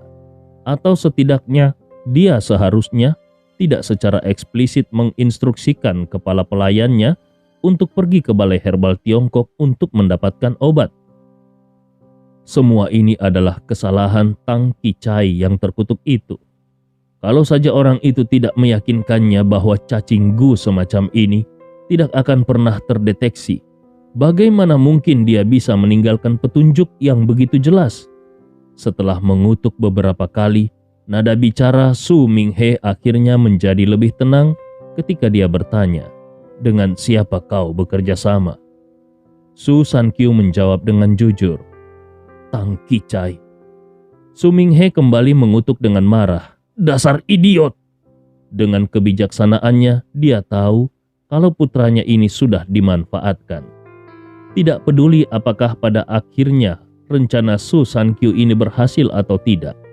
Namun tindakan putranya yang menyuruh seseorang pergi ke balai herbal Tiongkok untuk mengambil obat pasti telah menjadi pegangan pihak musuh. Apakah pihak musuh akan menggunakan hal ini untuk memeras putranya sendiri atau untuk menjerumuskan keluarga Su ke dalam kekacauan? Ini adalah taktik yang sangat baik. Yang konyol adalah putranya sendiri sangat bodoh. Namun sebenarnya Su Sankyu bukanlah orang yang bodoh dan pada saat ini dia juga benar-benar mengerti kalau dia sedang dimanfaatkan. Seolah-olah telah menghabiskan seluruh kekuatannya, Su Minghe pun bergumam, Su Sankyu, kau harus pergi ke tanah leluhur keluarga Su. Tanpa perintahku, kau tidak akan pernah diizinkan untuk menginjakkan kaki di kota Nanhe. Bagaimanapun juga, Su Minghe sudah tua. Di masa lalu, kalau ada seseorang yang merencanakan untuk melawannya, bahkan meskipun itu adalah putranya sendiri, dia akan tanpa ampun membunuh orang tersebut. Tetapi sekarang dia telah kehilangan niat untuk membunuh. Terutama setiap kali dia memikirkan penampilannya yang layu ketika nantinya dia pergi meninggalkan dunia ini, hatinya menjadi semakin tak tertahankan. Su Sankyu yang tidak menyangka kalau ayahnya akan mengampuninya, langsung bersujud 3 kali ke arah Su Minghe sambil berkata, "Terima kasih, ayah." Mendengar pengaturan ayahnya ini, Su Sanhu sebagai tuan muda ketiga langsung tercengang. Baru sekarang dia menyadari bahwa kakak laki-lakinya ingin berkomplot melawan ayahnya sendiri. Sementara itu, meskipun Su Sanyin sebagai tuan muda keempat memiliki beberapa penyesalan karena ayahnya tidak mengambil kesempatan ini untuk menghabisi kakak laki-laki tertuanya, namun dia masih bersemangat. Tanah leluhur keluarga Su ada di sebuah desa kecil jauh di dalam pegunungan Nanyun. Mengusir kakak tertuanya kembali ke sana pada dasarnya sama saja dengan sepenuhnya memotong peluang kakak tertuanya itu untuk mengambil alih sebagai kepala keluarga. Sekarang hanya tinggal dirinya dan kakak ketiganya yang tersisa. Namun kakak ketiganya terbiasa menganggur dan tidak pernah mengurus bisnis keluarga. Dengan begitu, posisi pewaris kepala keluarga Su sudah pasti akan menjadi miliknya. Begitu dia memikirkan hal ini, tatapan Su Sanyin ke arah Leon dipenuhi dengan rasa terima kasih. Kalau bukan karena Leon yang berhasil menyembuhkan ayahnya dan melihat petunjuknya, mungkin dia akan mati ketika kakak tertuanya mengambil posisi sebagai kepala keluarga. Su Minghe menarik pandangannya dari Su Sankyu dan menatap Leon sekali lagi sambil berkata, "Tabib kecil, aku sudah membuatmu bekerja keras." Leon tersenyum tersirat. Dia juga berasal dari sebuah keluarga kaya, dan dia telah melihat drama semacam ini berkali-kali. Hanya saja dibandingkan dengan kekejaman Su Sankyu, paman tertuanya sendiri jauh lebih baik. Setidaknya pamannya itu tidak pernah tega untuk membunuh kakeknya. Pada saat ini Su Minghe berkata dengan serius, "Tabib kecil, kau sudah menyelamatkan hidupku dan juga menyelamatkan keluarga Suku. Di masa depan kau adalah dermawan besar keluarga Su, dan di masa depan, kalau kau membutuhkan sesuatu di kota Nanhe ini, keluarga Su pasti akan membantumu." Leon berkata dengan sopan, "Terima kasih banyak Tuan Su." Dia tahu bahwa ini adalah janji Tuan Su kepadanya, meskipun dia tidak terlalu peduli dengan janji ini. Sikap Leon yang sama sekali tidak rewel ini membuat Tuan Su merasa puas. Sambil menoleh, dia berkata kepada Su Sanyin, "Su Sanyin, ambilkan cek 10 juta untuknya." Su Sanyin tertegun sesaat, lalu kemudian dia buru-buru berlari ke arah luar sambil berkata, "Baiklah, aku akan pergi sekarang."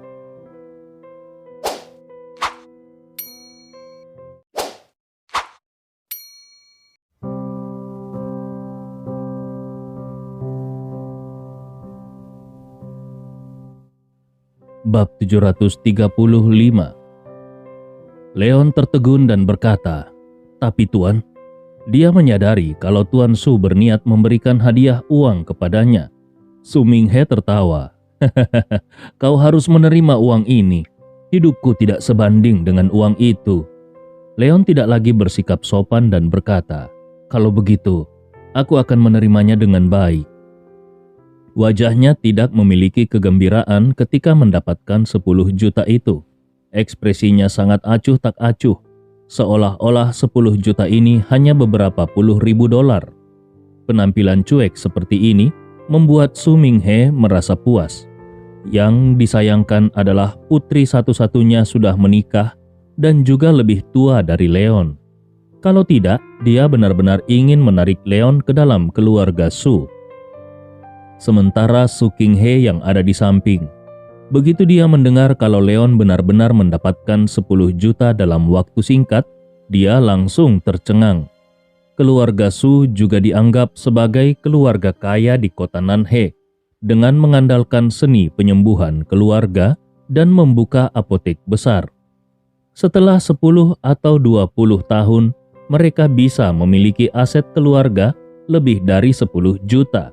Tapi sekarang, calon menantu laki-lakinya ini dengan santai bisa menghasilkan 10 juta dolar. Ini benar-benar keterlaluan. Baru pada saat inilah Su Qinghe bisa menganggap serius mengukur Leon. Dia menyadari kalau Leon bukan hanya tampan, tetapi ucapan dan perilakunya juga sangat baik. Leon bahkan bisa menghadapi Su Minghe yang merupakan sosok petinggi, tanpa mengalami apa yang disebut dengan demam panggung. Calon menantu seperti ini tentu tidak lebih buruk daripada He Jiawei. Adapun Yan Rou, dia tidak terlalu memusingkan uang 10 juta itu. Namun ketika dia melihat Leon bisa tertawa dan bercanda dengan tokoh setinggi Su Minghe, rasa ingin tahunya terhadap Leon menjadi lebih besar. Leon masih sangat muda. Apa yang telah dia lalui sehingga membuatnya bisa menjadi begitu tenang dalam bersikap. Bahkan Tabib Hua pun memiliki ekspresi iri di wajahnya. Hanya dalam beberapa saat, Su Sanyin sudah mengambil cek sebesar 10 juta dan menyerahkannya kepada Leon. Leon tersenyum, lalu dia mengambil cek itu dan dengan santai menyerahkannya kepada Yan Rou. Yan Rou membeku. Su Minghe dan Su Sanyin juga sedikit tercengang. Mereka juga tidak menyangka kalau Leon akan dengan santai memberikan cek 10 juta itu kepada Yan Rou. Mereka menebak kalau sosok Yan Rou pasti memiliki status yang tinggi di hati Leon. Adapun Su Qinghe, kelopak matanya langsung melonjak dan hatinya berdebar-debar. Cek senilai 10 juta itu langsung diberikan begitu saja oleh Leon kepada putrinya. Calon menantu laki-lakinya ini benar-benar baik. Namun yang tidak diduga oleh Su Qinghe adalah ternyata Yan Rou menggelengkan kepalanya dan berkata, "Tidak perlu, kau saja yang memegang cek itu." Pada saat ini Leon dengan sempurna ingin menggambarkan kalau dia adalah sosok pria yang benar-benar baik. Jadi dia pun berkata, "Kepunyaanku adalah kepunyaanmu juga, jadi kau bisa menyimpankannya untukku." Yan Rou mengangkat alisnya, bahkan kalaupun Leon benar-benar suaminya, dia tidak mau menghabiskan uang suaminya. Apalagi Leon hanya orang yang dia sewa untuk bersandiwara. Bagaimana mungkin dia bisa mengambil uang Leon? Tepat ketika Yan Rou hendak menolak lagi, Su Qinghe yang sudah tidak tahan buru-buru melangkah maju untuk mengambil cek di tangan Leon sambil berkata, "Yehe, memang memiliki begitu banyak uang. Lebih baik aku yang menyimpannya untuk kalian. Kapanpun kau dan Yan Rou membutuhkannya, cari saja aku untuk mengambilnya." Sikap Su Qinghe terhadap Leon juga berbalik 180 derajat. Dia memanggil nama Yehe dengan sangat ramah. Itu membuat Yan Rou yang ada di samping langsung mengerutkan keningnya. Tapi Leon tersenyum dan berkata kepada Su Qinghe, "Baiklah, bagi banyak orang, uang 10 juta adalah aset yang sangat besar. Tetapi baginya itu bukan apa-apa. Kalau dia bisa menggunakan uang 10 juta itu sebagai imbalan agar Su Qinghe mau memperlakukannya lebih baik, dia tidak keberatan sama sekali. Bagaimanapun, dia mengerti bahwa dia harus tinggal di keluarga Su untuk waktu yang lama. Jadi dia tidak ingin setiap hari melihat Su Qinghe menatapnya dengan tatapan yang seolah-olah ingin menelannya. Melihat Leon yang begitu penurut, Su Qinghe merasa lebih puas lagi. Setelah mengobrol sebentar dengan Tuan Su dan menginstruksikan beberapa tindakan pencegahan, Leon dan beberapa orang itu pun kembali ke keluarga Su di bawah pengawalan pribadi Su Sanyin. Sebelum mengucapkan selamat tinggal, Su Sanyin juga meninggalkan informasi kontaknya kepada Leon dan bahkan Tabib Hua pun memiliki keberanian untuk berlari dan meminta nomor telepon Leon sebelum dia juga pergi dari tempat ini. Melihat sikap Su Sanyin yang begitu sopan kepada Leon, Nyonya Su yang keluar untuk menyambut mereka menjadi tercengang. Apa yang sebenarnya terjadi di sini? Bagaimana bisa keluarga Su yang sebelumnya masih terlihat menakutkan tiba-tiba memiliki sikap yang berbeda? Tapi Su Qinghe tidak peduli dengan keterkejutan istrinya. Dia dengan cepat membuka mulutnya dan berkata, "Istriku, cepat pergi memasak. Hari ini aku harus minum beberapa gelas bir sambil mengobrol-ngobrol dengan calon menantuku ini." Su Qinghe sudah mengambil keputusan untuk menerima Leon dengan baik sebagai menantunya. Bagaimanapun juga, nasi telah menjadi bubur, dan calon menantunya ini pun tidak terlihat bodoh. Setidaknya keterampilan medis Leon masih lebih unggul daripada miliknya dan putrinya sendiri. Dia merasa lega kalau bisnis apotik keluarganya jatuh ke tangan Leon dan Yan Rou. Dia bahkan sudah berangan-angan kalau putrinya melahirkan seorang cucu. Saat itu dia dan istrinya hanya perlu berada di rumah dan bersantai. Namun Yan Rou tiba-tiba berbicara dengan nada yang dingin. Dia tidak bisa minum. Yan Rou sadar kalau tubuh Leon mengalami cedera serius dan belum pulih sepenuhnya. Jadi Leon tidak boleh minum-minum. Su Qinghe melambaikan tangannya berulang kali sambil tertawa kecil. Hahaha, tidak apa-apa. Kalau dia tidak bisa minum, kita bisa makan-makan. Nyonya Su masih ingin mengatakan sesuatu, tetapi dia sudah ditarik oleh Su Qinghe untuk masuk ke dalam. Tadinya Leon berpikir kalau Yanrou akan menanyakan beberapa pertanyaan tentang dirinya. Tapi ternyata Yanrou tidak bertanya apa-apa dan hanya berjalan melewati pintu. Sepanjang sesi makan, Nyonya Su yang sudah mendengar dari mulut suaminya tentang penampilan Leon hari ini hanya menatap mata Leon dengan lebih ramah. Dia terus memberikan Leon hidangan selama acara makan ini. Bahkan Yanrou sendiri merasa tidak tahan melihatnya. Dia merasa sedikit bingung. Bukankah tadi kedua orang tuanya ini sangat tidak suka kepada Leon? Kenapa sekarang sikap mereka berbeda 180 derajat? Apakah itu hanya karena Leon mendapatkan 10 juta?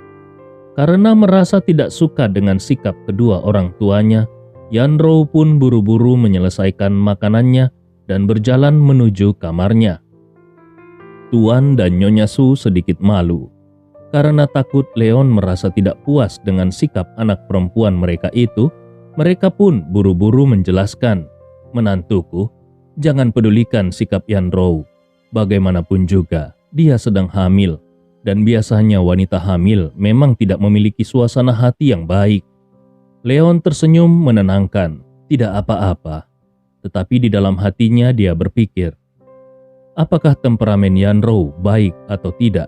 Itu tidak ada pengaruhnya baginya, karena bagaimanapun juga dia tidak benar-benar akan tinggal bersama Yanrou. Setelah makan malam selesai, dengan sopan Leon ingin membantu membersihkan piring, tetapi ditolak dengan hangat oleh Nyonya Su. Nyonya Su bahkan mendorongnya agar pergi ke kamar saja untuk menemani Yanrou. Leon menghela nafas. Uang memang senjata yang sangat ampuh.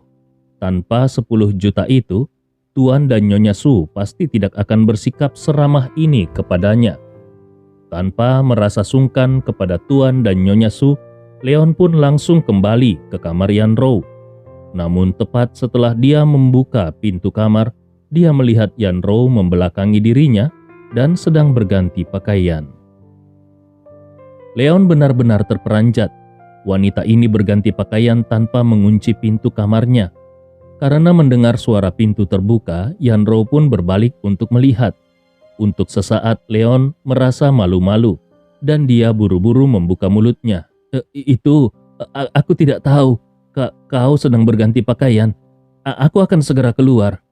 Siapa sangka sebelum Leon bisa berbalik, Yanrou dengan dingin berkata, "Tidak perlu." Seluruh tubuh Leon tercengang. Apa? Sulit dipercaya kalau Yanrou bisa sama sekali tidak keberatan Leon melihat dirinya. Bab 736. Yanrou dengan dingin berbicara.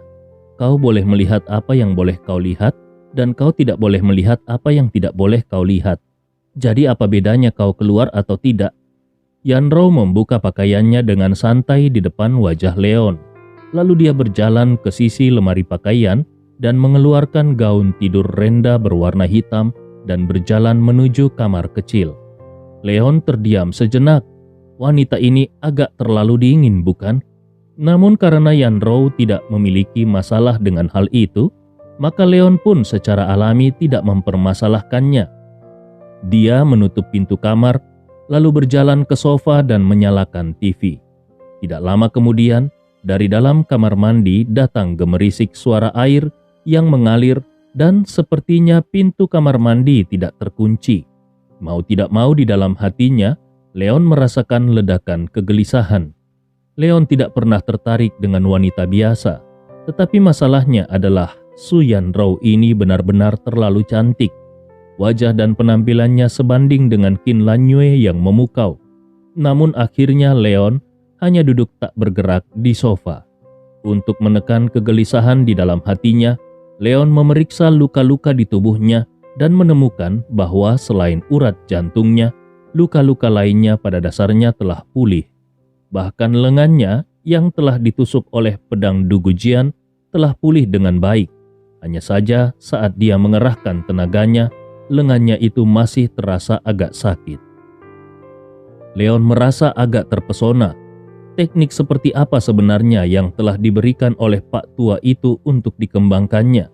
Bagaimana bisa tubuh fisiknya berkultivasi ke tingkat seperti itu?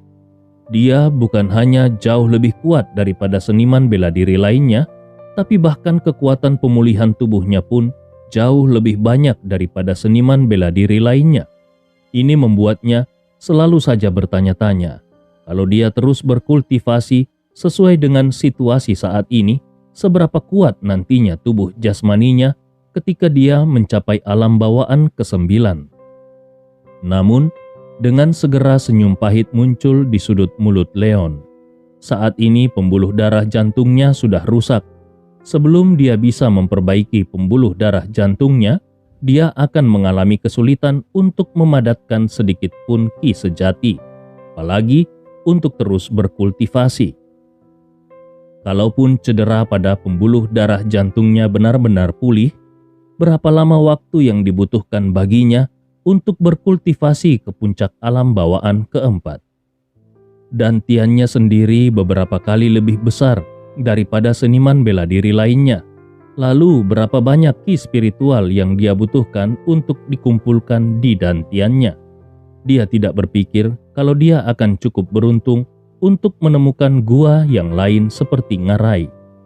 Ketika Leon sedang merenung, pintu kamar kecil pun terbuka.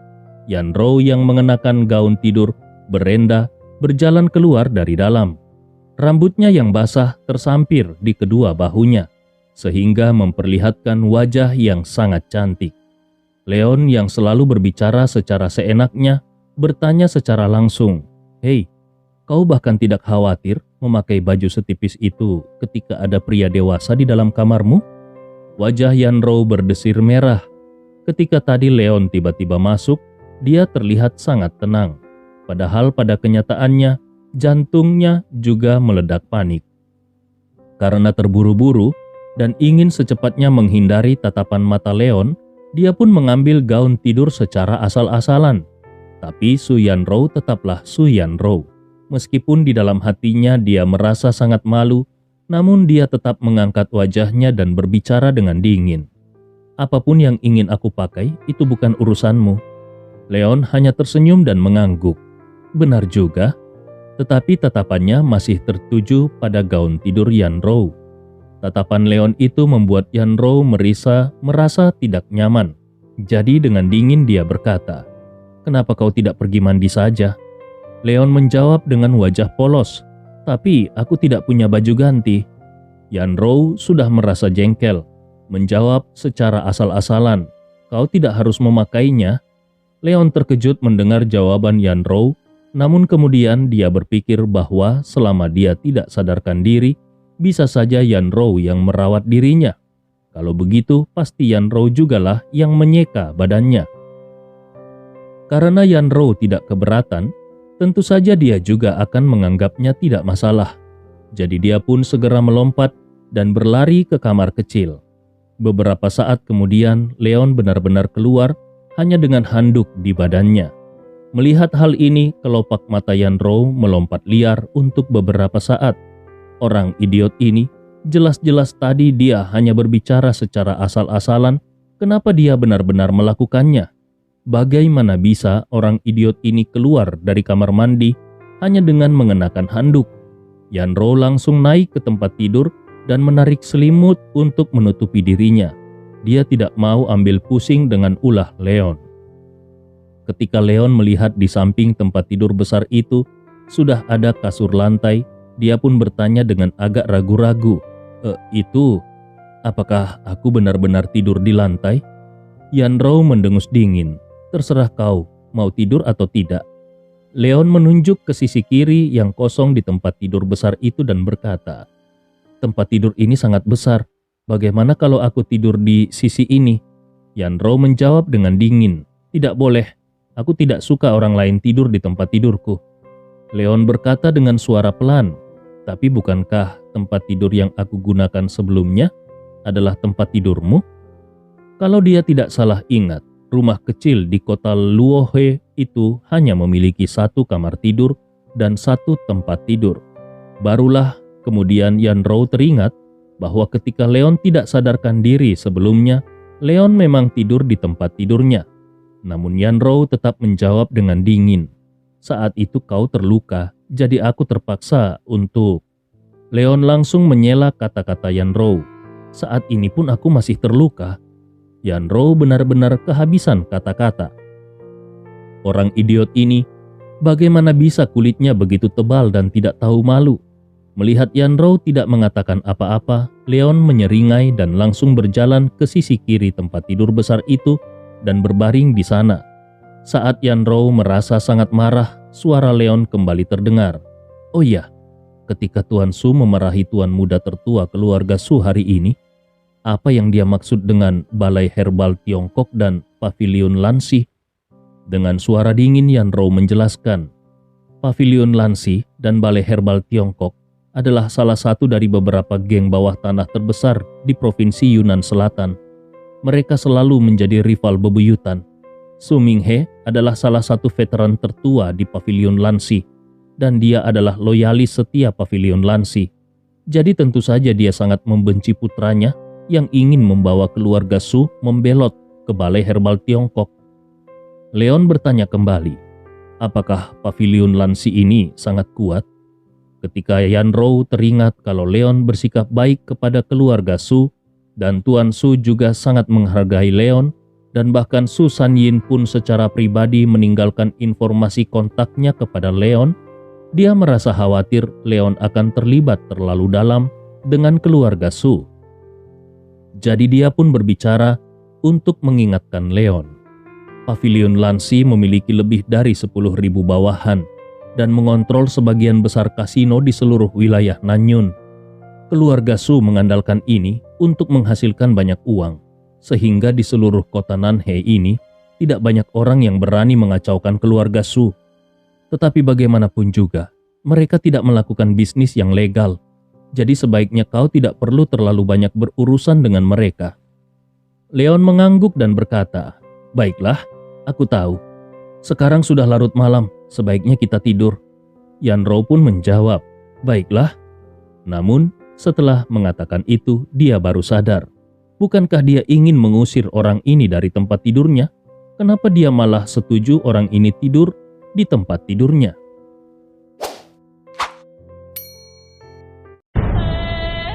Cerita ini, fakta atau fiksi? Silakan putuskan sendiri.